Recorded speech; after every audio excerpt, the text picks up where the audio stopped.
Assalamualaikum warahmatullahi wabarakatuh.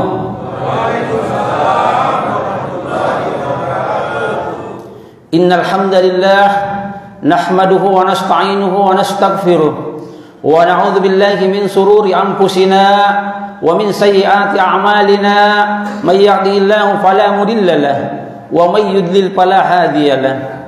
Ashhadu an la ilaha illallah wahdahu la syarika lah wa ashhadu anna Muhammadan abduhu wa rasuluh. Allahumma salli ala sayyidina Muhammad wa ala ali sayyidina Muhammad wa ala alihi wa ashabihi wa man tabi'ahum bi ihsanin ila yaumiddin. Rabbi shrah li sadri wa yassir li amri wahlul 'uqdatam min lisani yafqahu qawli, amma ba'd. Yang saya hormati dan saya muliakan pengurus Masjid Nurul Astrib, yang saya hormati dan saya muliakan para alim ulama, para ustaz, para dai yang sempat hadir pada subuh hari ini, yang saya hormati, saya muliakan, serta saya banggakan saudara-saudara saya member komunitas pejuang subuh Kabupaten Bulukumba, yang insya Allah kita semua dimuliakan dan dirahmati oleh Allah Subhanahu wa ta'ala. Bersyukur kepada Allah Subhanahu wa ta'ala dengan mengucapkan alhamdulillahi rabbil alamin. Bersalawat kepada baginda Rasulullah Muhammad sallallahu alaihi wasallam dengan mengucapkan Allahumma salli ala sayyidina Muhammad wa ala ali sayyidina Muhammad. Seluruh yang hadir yang insya Allah sama-sama dimuliakan dan dirahmati oleh Allah Subhanahu wa ta'ala. Di dalam kitab suci Al-Quran terdapat 114 surah yang dimulai dari surah Al-Fatihah dan diakhiri dengan surah An-Nas. Dari surah-surah tersebut tentunya mengandung arti dan makna. Apa sebabnya dinamakan surah Al-Fatihah misalnya, surah Al-Baqarah, surah Ali Imran, dan seterusnya. Dan insya Allah pada subuh hari ini kita mengangkat suatu kisah yang menjelaskan tentang salah satu surah, penamaan surah yang terdapat di dalam kitab suci Al-Quran, yaitu surah Al-Baqarah, yaitu surah kedua yang mengandung arti sapi betina. Di zaman Bani Israel hidup seorang yang kaya raya, mempunyai harta yang sangat banyak, dan mempunyai 3 orang anak yang semuanya laki-laki. Maka sebelum orang yang kaya raya ini meninggal dunia, maka dia membagikan harta warisannya itu kepada anak-anaknya yang 3 orang ini. Kemudian dibagikanlah harta warisan ini. Setelah anak yang pertama menerima pembagian warisan dari orang tuanya, semua harta warisan yang didapatkan dia infakkan, dia sedekahkan di jalan Allah Subhanahu wa ta'ala. Selanjutnya anak yang kedua, setelah menerima warisan dari orang tuanya, maka dia menginfakkan, menyedekahkan warisan yang dia dapatkan dari orang tuanya separuh dari yang dia terima.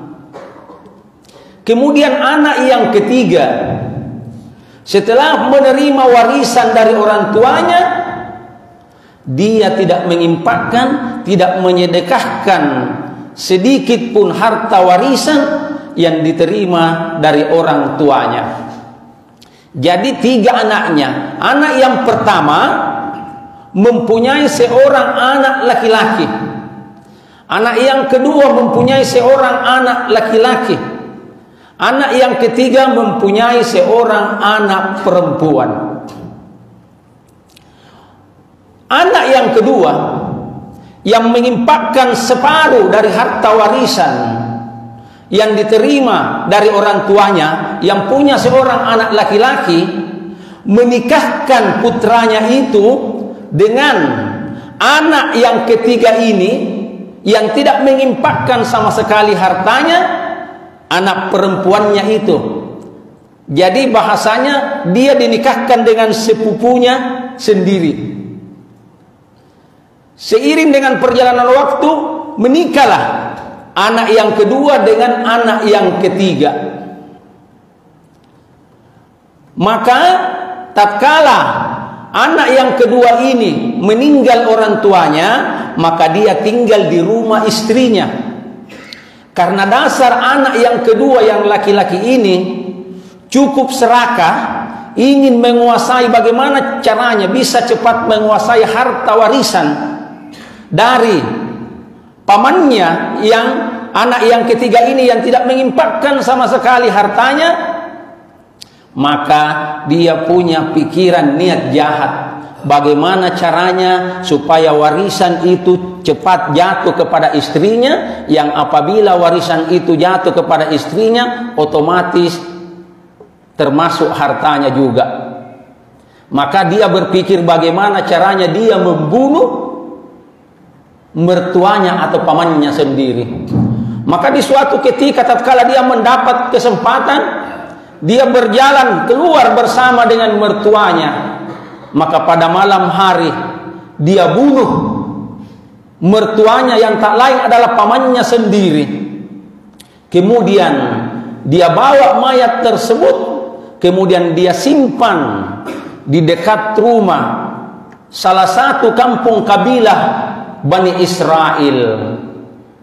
Maka tatkala keesokan harinya, hebohlah orang-orang kampung tersebut bahwa telah ditemukan seorang mayat orang yang kaya raya dari kabilah sebelah, dari kampung sebelah. Namun apa yang dilakukan menantunya yang membunuh ini, dia ribut bahwa kalian telah membunuh mertua saya, kalian adalah pelakunya. Kemudian menyebarkan fitnah bahwa yang membunuh adalah kabilah kampung sebelah. Dikumpulkanlah orang-orangnya untuk bagaimana caranya bisa menyerang kampung sebelah, karena kampung sebelah dianggap telah membunuh mertuanya. Namun di kampung sebelah, kabilah Bani Israel yang merasa tidak melakukan hal tersebut, mereka juga berkumpul hendak melakukan perlawanan, karena memang bukan dia yang melakukan. Maka berkumpullah kedua kubu ini saling berhadap-hadapan, hendak berperang, hendak bertarung. Namun pada saat itu hadir di tengah-tengah mereka seorang yang bijaksana, sehingga orang tersebut menyarankan kepada kedua kabilah ini, kedua kampung ini. Apa kata orang yang bijaksana ini? Bukankah di hadapan kalian, bukankah di depan kita ada seorang nabi, maksudnya Nabi Musa alaihi salam. Bagaimana kalau kita pergi mempertanyakan, minta pendapatnya, minta solusi kepada Nabi Musa? Karena dasar orang-orang Bani Israel pada saat itu tidak menghormati Nabi Musa. Jadi awalnya dia tidak setuju kalau minta pendapat, saran, solusi kepada Nabi Musa.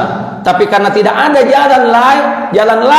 jalan lain, sehingga akhirnya sepakat kepada menemui Nabi Musa untuk menanyakan bagaimana solusi untuk mengetahui siapa sebenarnya pembunuh dari orang yang kaya ini. Maka mereka pun pergi menemui Nabi Musa. Sebagaimana firman Allah Subhanahu wa taala di dalam surah Al-Baqarah ayat 72. Di sana Allah Subhanahu wa taala berfirman, "Wa idz qataltum nafsan fa'daratum wallahu mukhrijum ma kuntum taktumun." Kata Allah, dan ingatlah tatkala kalian membunuh seseorang dan kalian saling tuduh-menuduh tentang siapa pelakunya, maka Allah membuka tabir, membuat terang masalah ini tentang siapa pelakunya. Maka datanglah di hadapan Nabi Musa kedua kabilah ini, menjelaskan tentang perihal dan peristiwa yang terjadi. Apa kira-kira solusi yang akan ditempuh untuk mengetahui siapa sebenarnya pembunuh ini? Maka Allah berfirman di dalam surah Al-Baqarah ayat 67. Bismillahirrahmanirrahim. Wa idh qala Musa liqaumihi inna Allaha ya'murukum an tasbahu baqarah. Qalu atattakhizuna huswa? Qala a'udzu billahi an akuna minal jahilin. Dan ingatlah tatkala Musa berkata kepada kaumnya, wa iskala Musa liqaumihi, maka sesungguhnya Allah, innallaha ya'murukum, memerintahkan kamu untuk menyembelih seekor sapi betina. Bertanya orang-orang Bani Israel ini, wahai Musa, mengapa mesti menyembelih seekor sapi betina? Ini mau kita tahu siapa pelaku pembunuh dari orang yang meninggal ini. Apa hubungannya? Kami diperintahkan, disuruh menyembelih sapi betina. Hubungannya dengan mengetahui orang yang meninggal ini.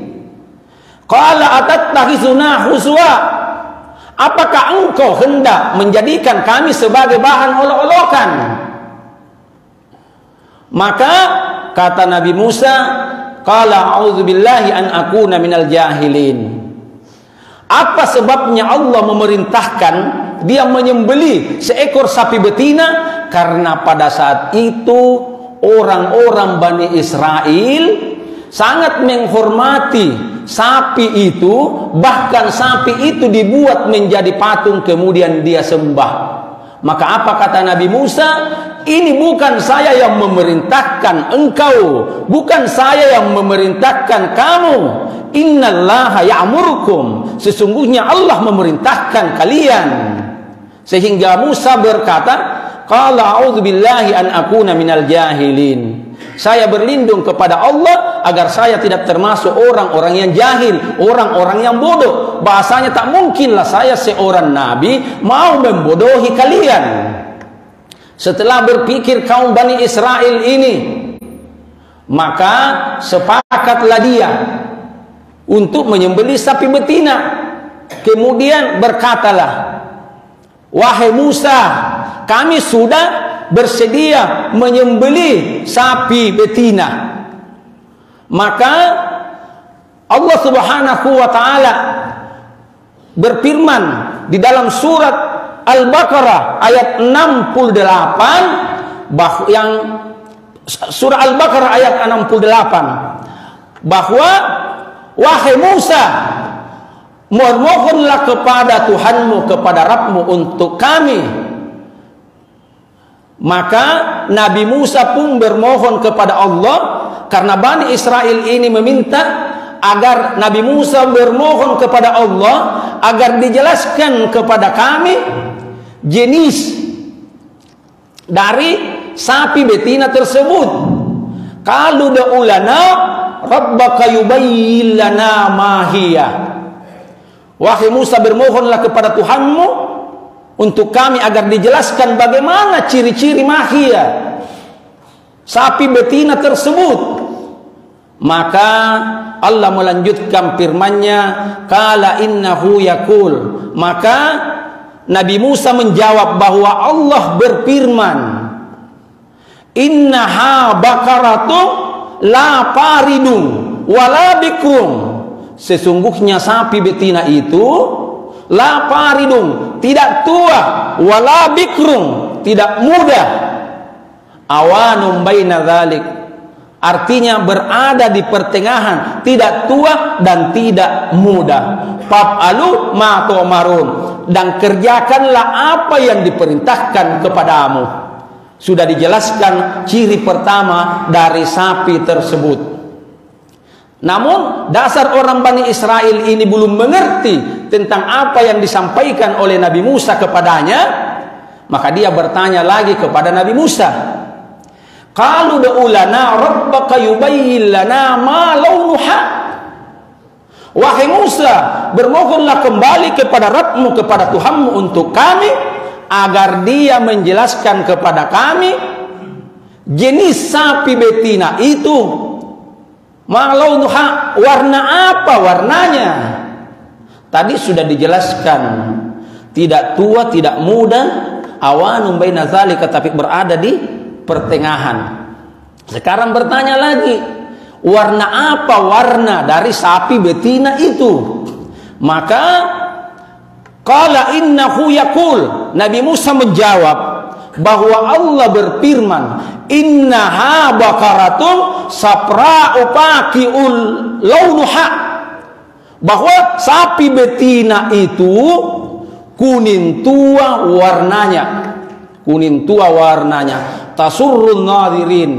Siapapun yang melihat sapi betina itu, maka dia senang perasaannya, senang dia tatkala melihat sapi betina itu. Apakah orang Bani Israel pada saat itu?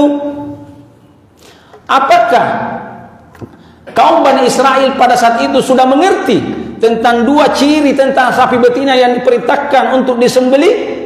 Yang pertama, tidak terlalu tua, tidak terlalu muda. Kemudian dijelaskan lagi di ayat 69 bahwa sapi betina itu warnanya kuning tua, tasurrun nadirin, siapa yang melihat pasti menyenangkan hatinya. Dia juga belum paham. Kemudian bertanya lagi kepada Nabi Musa, qalu ud'u lana rabbaka yubayyin lana ma hiya. Wahai Musa, bermohonlah kembali kepada Rabbmu, kepada Tuhanmu untuk kami, agar dijelaskan kepada kami bagaimana sebenarnya jenis dan ciri-ciri sapi betina tersebut. Maka Nabi Musa pun memohon kepada Allah dan menjelaskan kembali bahwa sapi betina itu adalah sapi yang tidak pernah dipakai membajak sawah, tidak pernah dipakai mengairi tanah pertanian. Sapi itu sehat, sapi itu tidak belang, tidak belang. Berkatalah orang Bani Israel, kalau demikian kami sudah mengerti tentang ciri dari sapi betina tersebut. Maka dia pun segera mencari sapi betina dengan ciri-ciri yang disifatkan oleh Nabi Musa alaihi salam. Kembali ke kisah pertama tadi. Anak yang pertama kan mengimpakkan semua harta warisan yang didapatkan dari orang tuanya, sehingga tidak ada harta warisan yang disimpankan untuk anaknya dan istrinya. Maka apa kata ibu dari anak ini, yang kebetulan anaknya ini anak saleh, ibunya ibu saleha? Wahai anakku, bapakmu tidak meninggalkan warisan untukmu, namun hanya meninggalkan 1 ekor sapi betina yang sekarang ditambatkan di kebun fulan. Pergilah engkau ke sana melihat sapi tersebut. Maka ini anak pun segera mencari di mana sapi yang dimaksud dengan ibunya ditambatkan.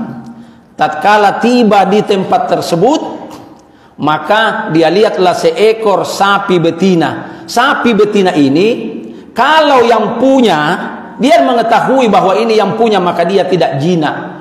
Tapi kalau orang lain yang mendekat, maka dia liar.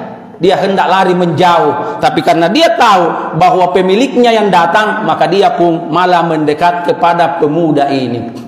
Kemudian sapi ini pun dibawa ke rumahnya, dirawat di sana di rumahnya, sapi betina peninggalan dari bapaknya ini.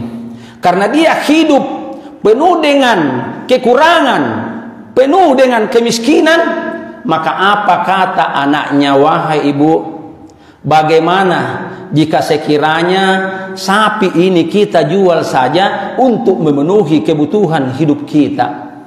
Maka apa kata ibunya? Baiklah nak, kalau memang itu yang engkau kehendaki, silahkan engkau jual sapi itu. Dan juallah sapi itu dengan harga 8 dinar. Ya, juallah sapi itu dengan harga 8 dinar. Maka berangkatlah anak ini, dia bawa sapi tersebut untuk menuju ke pasar untuk dijual. Namun Allah Subhanahu wa taala mengutus seorang malaikat dengan wujud manusia di tengah perjalanan pemuda ini yang sementara menenteng sapinya, bertemu dengan seorang yang tak lain adalah malaikat yang berwujud manusia. Bertanya malaikat ini, wahai nak, engkau hendak membawa kemana sapimu itu? Maka anak ini atau pemuda ini menjawab, kami hendak menjualnya di pasar, Pak. Kemudian bertanya lagi malaikat ini, berapa yang hendak engkau jualkan sapimu ini? Maka berkata pemuda ini, saya hendak menjual dengan harga 8 dinar.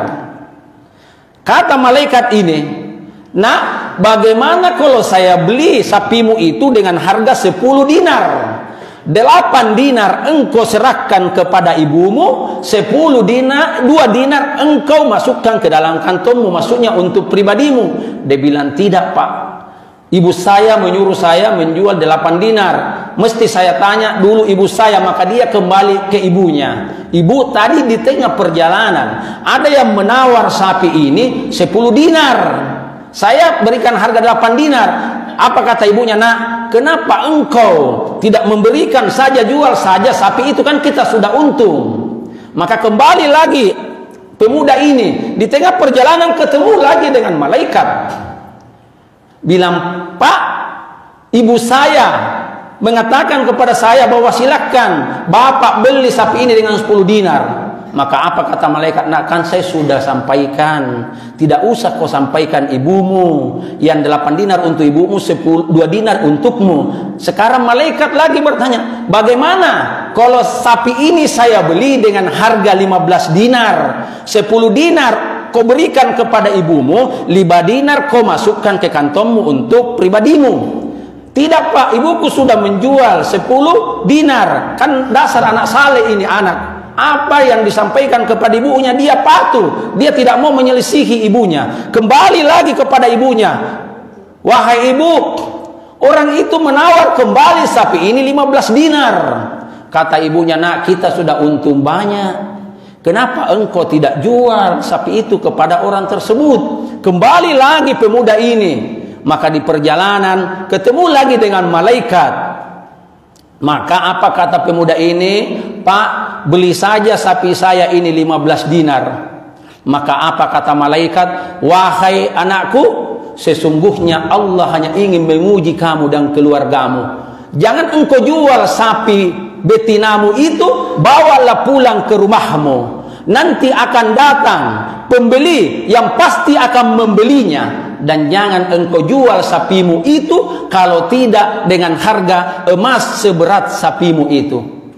Jadi malaikat berkata, bawa pulang sapimu, nanti akan datang orang yang hendak membeli, datang pembeli, dan jangan engkau jual sapimu dengan harga seberat sapimu itu, emas seberat sapimu itu. Maka kembalilah pemuda ini. Bani Israel yang telah dijelaskan tadi sifat-sifat sapi yang disuruh, diperintahkan oleh Allah melalui Nabi Musa untuk disembelih, untuk menyingkap siapa pelaku pembunuhan ini, sudah mencari sapi betina keliling kampung, tapi tidak menemukan sapi betina seperti yang disifatkan Nabi Musa. Dan sampailah ke rumah pemuda ini, dan persis dengan sapi yang disifatkan oleh Nabi Musa alaihi salam. Maka terjadilah transaksi pada saat itu, karena tidak ada lagi sapi yang seperti yang disifatkan oleh Nabi Musa. Maka akhirnya kabilah yang menuduh membunuh dengan kabilah yang dituduh membunuh sama-sama mengumpulkan emas sampai dengan seberat dengan sapi itu. Kemudian dia juallah pemuda itu sapi betinanya dengan emas seberat sapi itu. Maka dibawalah sapi betina itu ke hadapan Nabi Musa alaihi salam. Kemudian disembelilah sapi betina itu seperti firman Allah di awal tadi, diperintahkan menyembelih sapi betina, dan di ayat 73 dari surah Al-Baqarah, dan ambillah, Allah berfirman, dan ambillah sebahagian dari daging sapi betina itu, kemudian pukulkanlah kepada mayat tersebut, orang yang mati tersebut, dan orang mati tersebut tiba-tiba hidup kembali. Maka tatkala sapi betina telah disembelih, diambil sebagian dagingnya, kemudian Nabi Musa memukulkan daging tersebut ke badan orang yang meninggal ini, tiba-tiba orang yang kaya raya ini bangun. Kemudian Nabi Musa bertanya, siapa yang telah membunuh kamu? Kemudian orang yang meninggal ini menatap satu persatu Bani Israel yang ada berkumpul pada saat itu, dan tatkala pandangannya tertuju kepada menantunya sekaligus kemenakannya, maka dia menunjuk bahwa itulah yang membunuh saya. Setelah dia menunjuk siapa pembunuh dirinya, maka orang ini meninggal kembali. Demikianlah Allah memberikan kepada kita, memperlihatkan kepada kita tanda-tanda kekuasaannya agar kita mengerti. Jemaah subuh yang insya Allah sama-sama dimuliakan dan dirahmati oleh Allah Subhanahu wa Ta'ala, itulah sedikit kisah tentang penamaan surah Al-Baqarah sampai disebut dengan sapi betina. Saya rasa itulah yang sempat saya sampaikan pada subuh hari ini. Kalau ada benarnya itu datangnya dari Allah Subhanahu wa Ta'ala, dan kalau ada salahnya itu murni mutlak dari saya. Cukup sekian dan demikian. Wallahul muwaffiq ila aqwamit thariq. Assalamualaikum warahmatullahi wabarakatuh.